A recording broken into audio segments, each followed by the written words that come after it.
కేంద్ర ప్రభుత్వం పార్లమెంటులో ఆర్థిక సర్వేని ప్రవేశపెట్టింది. ఈ ఆర్థిక సర్వేలో అమరావతి లాంటి కొత్త నగరాల నిర్మాణానికి ఇదే సరైన సమయమని పేర్కొంది. ఏపీలో పెట్టుబడులకు అనుకూల వాతావరణం ఉందని, స్పీడ్ ఆఫ్ డూయింగ్ బిజినెస్ ద్వారా అనుకూల విధానాలు అమలు చేస్తున్నారని ఆర్థిక సర్వేలో తెలిపింది. భూ హక్కుల వ్యవస్థలో డిజిటల్ విప్లవం ఏపీ రీసర్వే ప్రాజెక్టు అని ఆర్థిక సర్వే వెల్లడించింది. ఆర్థిక సర్వేలో తెలుగు రాష్ట్రానికి అభివృద్ధి అంశాలను ప్రస్తావించారు. ఏపీకి చెందిన పలు విషయాలను పేర్కొంది. ఏపీలో ఏటా ద్రవ్యోల్బణం తగ్గుతూ వస్తుందని తెలిపింది. ఏపీలో ద్రవ్యోల్బణం 2022-23లో 7.57% ఉంటే 2025-26 నాటికి 1.39% తగ్గిందని ఆర్థిక సర్వే వెల్లడించింది. అమరావతి హరిత నగర నిర్మాణాన్ని ప్రత్యేకంగా ప్రస్తావించింది. నగర నిర్మాణంలో అరుదైన అవకాశాలు అమరావతికి లభించాయని తెలిపింది.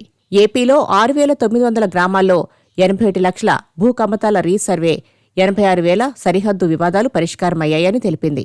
ఏపీలో ప్రపంచస్థాయి బల్క్ డ్రగ్ పార్క్ ఏర్పాటు చేయనున్నట్లు పేర్కొంది. ఇండియాలో నివాసయోగ్య నగరాల్లో 10వ స్థానంలో విజయవాడ, తిరుపతి నిలిచాయి. అత్యంత వేగంగా అభివృద్ధి చెందుతున్న నగరాల్లో విజయవాడకు 10వ స్థానం దక్కింది. 2035 నాటికి విజయవాడ జీడీపీ $21.3 బిలియన్ స్థాయికి చేరుకుంటుందని ఆర్థిక సర్వేలో తెలిపారు.